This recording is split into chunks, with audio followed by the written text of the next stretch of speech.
What's going on, guys? I'm Steve. Welcome back to the channel. Welcome back to another video. If it's your first time stopping by the channel, hit that subscribe button. Trust me, you won't regret it. You're a returning subscriber as always, guys. Welcome back, and I do appreciate the support. Guys, Deborah Taylor is the mother of Tamia Taylor, 21-year-old Tamia Taylor, who went missing off of a booze cruise out of Memphis. And the body's been found. It's been confirmed over the past couple of days. But yesterday, the mother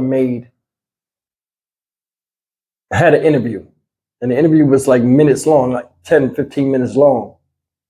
But she spoke. And I gotta admit, I respect her. You know, the woman, you could see she was defeated. And when I say defeated, not defeated in life, but you could see something big was taken out of her with losing her oldest daughter, her oldest child, Tamia Taylor. I don't know how it is to lose a child. Thank God I didn't have to go through that. But a lot of you out there have. And I do sympathize with you. I mean, people like me can only speculate the pain that you go through out there. Some of you went through it more than once. But when it's some type of suspicious circumstances, it makes the weight that you carry that much heavier. She spoke to the media, and I want to just play a little bit of what she said. And as always, we're going to come back and talk a little bit about it. And I'm going to give just my opinion, just my honest opinion about the whole situation. Check it out. An utterly devastating end to the 2-week search for 21-year-old Tamia Taylor, who disappeared the night she was celebrating her birthday. Good evening. I'm Joy Redmond. And I'm Joe Birch. Authorities recovered Taylor's body on the West Memphis side of the Mississippi River on Saturday. Action News 5's Stephanie Douglas spoke with her mother, and Stephanie joins us now with more. Stephanie?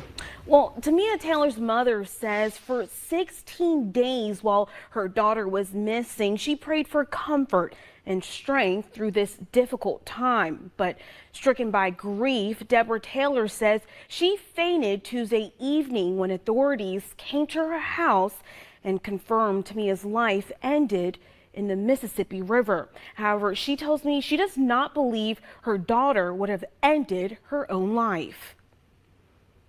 You took her, but you can't take her out of my heart. Tamia's mother, Deborah Taylor, says she'll keep her daughter's years of memories close in her heart. 21-year-old Tamia Taylor's life was cut short while out celebrating her birthday with 3 work friends on a Memphis riverboat cruise. I told her that I love her. I told her to enjoy her day because God gives all of us one day out of the year to enjoy it, and that's what she was doing. Tamia's mother says although she still doesn't have all the answers, she doesn't believe her daughter's death was accidental. She loved life too much. She loved life too much. No matter how difficult it may have been or what challenges she may have had, she loved life. Everybody had a phone. Somebody saw something. So if you want to bash them, what about what you saw when you didn't say?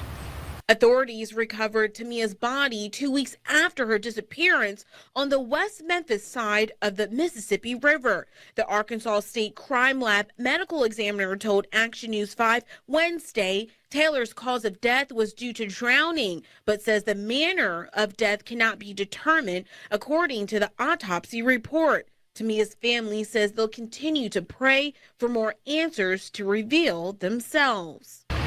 As my sister, I loved her so much, but it just doesn't feel real. I'm not seeking revenge.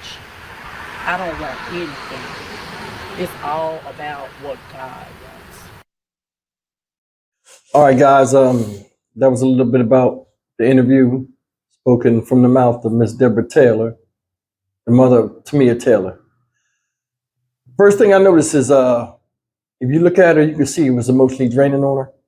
And like I said, my heart goes out to her and Tamia's younger brother. What's his name? Caden. Messed up.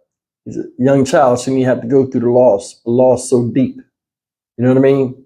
Painful. Both the mother and him himself. You know, his big sister's gone and her daughter's gone.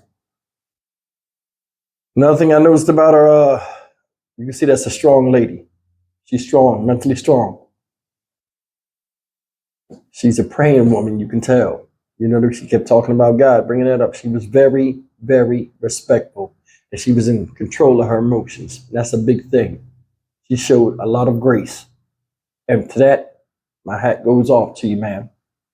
Like I said, I'm sorry for your loss and the circumstances in which you acquired that loss. But I'm going to talk a little bit about, you know, one thing she said. She said, I'm not seeking revenge. And when she said that, I was like, you know what I'm saying?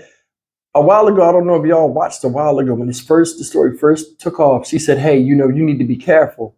And she kind of like tried to talk her out of going because of circumstances such as the ones that came open face to be revealed as the present. So she said, and then, you know, she said she fainted on Wednesday when the police came. I mean, that's a hard feeling. But I noticed how good the little boy spoke. I mean, she spoke well too. I just want to bring that up. But anyway, listen. I honestly think, and you know, we're content creators, we just talk about what we think. I'm just giving you my honest opinion. I honestly think that she was dumped there. You know, I put the question out in my last video about it. Or like she was placed close by that area. Because let me tell you something. When I was younger, and a lot of you guys are my age, and we used to go out to clubs and go out as a group, we would leave as a group, especially in a place we were unfamiliar with. If somebody went to the bathroom, you guys remember this? If somebody went to the bathroom, somebody would usually go with you and at least watch the door to make sure you come out and keep you within sight. Like I said, it was strange that she would all of a sudden go to the bathroom, but leave her cell phone there. You know, that right there was weird. Now, I also think that she didn't fall off that boat.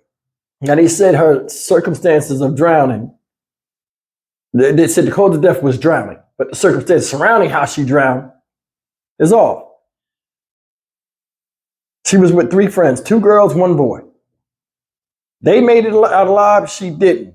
I think they did not do anything to her, but they got an accurate description of somebody that was close to the situation of where harm was done to her. And I'll give you an example of what I mean. This is just me thinking. A couple of witnesses, or more than a couple of witnesses, came out and said they saw them together off the boat, walking. One guy said he even tried to offer them a ride because it was dark down there. They declined. And they were walking, you know, up the where the boat area was at. I think the friends know something. Now, I don't think somebody picked her up and was like, hey, yo, you know, she's like, yo, I'm feeling this guy I met on the boat. I'm going to go off with him. And they was like, oh, girl, don't go. You know, I don't think it was anything like that. I think they know, you know, she probably was talking about situation or whatever. I don't even know if alcohol played a role in it. But I think somebody put her body there. She was found on the Arkansas side. The Mississippi River got a strong current, y'all. So that's why I dispel that myth of her falling off the boat. Because from where the boat was at to where she was found, I don't know if she would still be in that area. Especially, you know, and not be seen for 16 days, y'all. I honestly think she was taken somewhere and then dropped off there. Now, I don't know what condition the body was in. And that's another thing with the 16 days. I mean, in water, 16 days, a body decomps different than it is on dry land. You can ask any forensic pathologist about that. And if we have a forensic pathologist that watches this video, by all means, educate everybody in the comment section. Because, I mean, we would like to hear.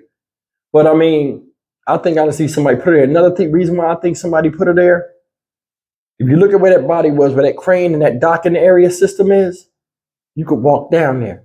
A lot of parts of that part you can't even get past it because there's a bunch of trees and there's a tree line, and you would expose yourself dumping the body. So I think honestly, with all that mud and all that stuff down there, I know they probably looking at footprints and stuff like that. Somebody dumped her a little bit up the road in the dark, and then of course she was coming out. She had to come out in the main current. Her body just went down, and then it just landed there. That's what I think. But I mean, I'm interested. I mean, we talk about all kind of mysteries on this show, man. You guys are my subscribers, man. Let's talk a little bit about it. Drop me a comment. Tell me what you think. I think somebody did something to her. Like the mom said, she ain't do it to herself. And I think you really got to investigate these friends because I don't think they did it. But I think they know somebody that did it, or they know the circumstance of why she wound up being away from them and on that the banks of the Mississippi.